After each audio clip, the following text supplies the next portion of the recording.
Assalamualaikum warahmatullahi wabarakatuh. Halo guys, perkenalkan nama saya Sucianisa Dewi. Saya dari Prodi D4 Arsitektur Bangunan Gedung, jurusan Teknik Arsitektur. Jadi, dalam video kali ini saya akan menjelaskan tentang analisis parameter indoor air quality atau kualitas udara dalam ruangan pada SD Negeri 16 Pontianak. Jadi, penjelasan ini adalah dari mata kuliah Bangunan Gedung Hijau yang dimana saya akan menjelaskan salah satu dari 7 parameter. Oke, kita lanjut. Jadi, bangunan gedung hijau merupakan konsep pembangunan yang memperhatikan efisien sumber daya, keberlanjutan lingkungan, serta kesehatan dari kenyamanan pengguna bangunan.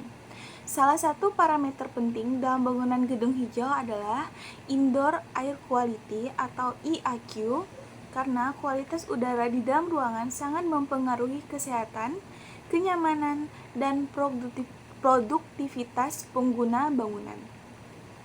Pada bangunan sekolah, kualitas udara yang baik sangat diperlukan agar proses belajar mengajar berlangsung dengan nyaman serta mengurangi resiko gangguan kesehatan bagi siswa dan guru.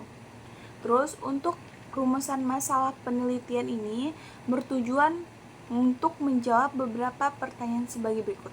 Yang dimana bagaimana sih kondisi kualitas udara dalam ruang di SD Negeri 16 Pontianak? Faktor apa saja yang mempengaruhi kualitas udara dalam ruang? Apakah kondisi bangunan telah memenuhi parameter indoor air quality? Dan apa rekomendasi untuk meningkatkan kualitas udara dalam ruangan tersebut? Dan tujuan penelitian ini adalah menganalisis kualitas udara dalam ruang, mengidentifikasi faktor-faktor yang mempengaruhi indoor dari air quality, terus mengevaluasi kondisi bangunan berdasarkan konsep bangunan gedung hijau, dan memberi rekomendasi perbaikan kualitas udara dalam ruangan. Metode penelitian menggunakan metode deskriptif dan teknik, yang dimana adalah observasi lapangan, dokumentasi kondisi bangunan, studi literatur, dan analisis kondisi existing bangunan. Pada lokasi ini dilakukan di SD Negeri 16 Pontianak. Jadi, parameter indoor air quality yang diamati meliputi ventilasi alami, pertukaran udara, sirkulasi udara, pencahayaan alami, suhu dan kelembaban, keberadaan jamur, debu dan polutan, serta ruang terbuka hijau. Berdasarkan hasil observasi, diperoleh beberapa temuan yaitu kondisi yang baik, yang dimana ventilasi alami tersedia pada ruang kelas, sirkulasi udara cukup baik, pencahayaan alami memadai, lingkungan sekolah memiliki ruang terbuka hijau yang cukup baik, serta vegetasi membantu menghasilkan oksigen dan menyaring debu.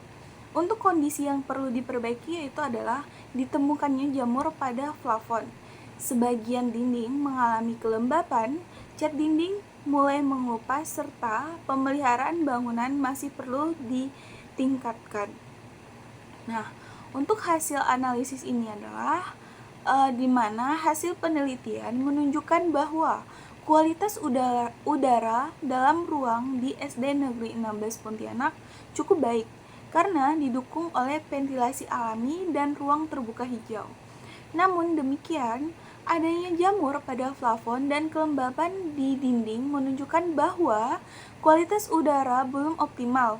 Kondisi tersebut dapat memicu pertumbuhan mikroorganisme dan menurunkan kenyamanan serta kesehatan penghuni bangunan tersebut. Apalagi kan di SD tersebut adalah penghuninya adalah anak-anak.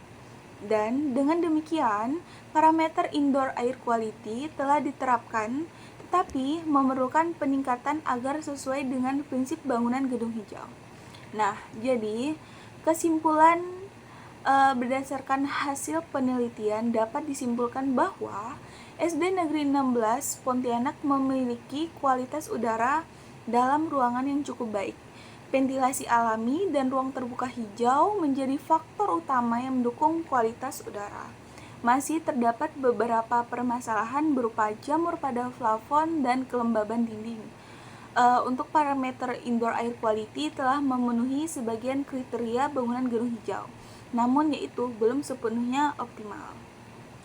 Dan untuk rekomendasinya yang dapat dilakukan yaitu adalah memperbaiki plafon yang berjamur, melakukan pengecatan ulang menggunakan cat rendah VOC, menjaga ventilasi agar selalu berfungsi dengan baik, membersihkan ruang kelas secara rutin, dan melakukan pemantauan kelembaban di dalam ruangan, serta mempertahankan dan menambah ruang terbuka hijau di dalam lingkungan sekolah itu sendiri.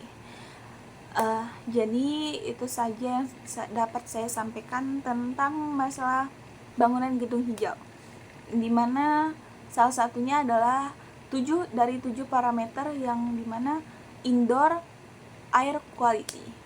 Jadi penutup dari saya, bangunan yang sehat akan menciptakan lingkungan belajar yang sehat, nyaman, dan mendukung peningkatan kualitas pendidikan. Assalamualaikum warahmatullahi wabarakatuh.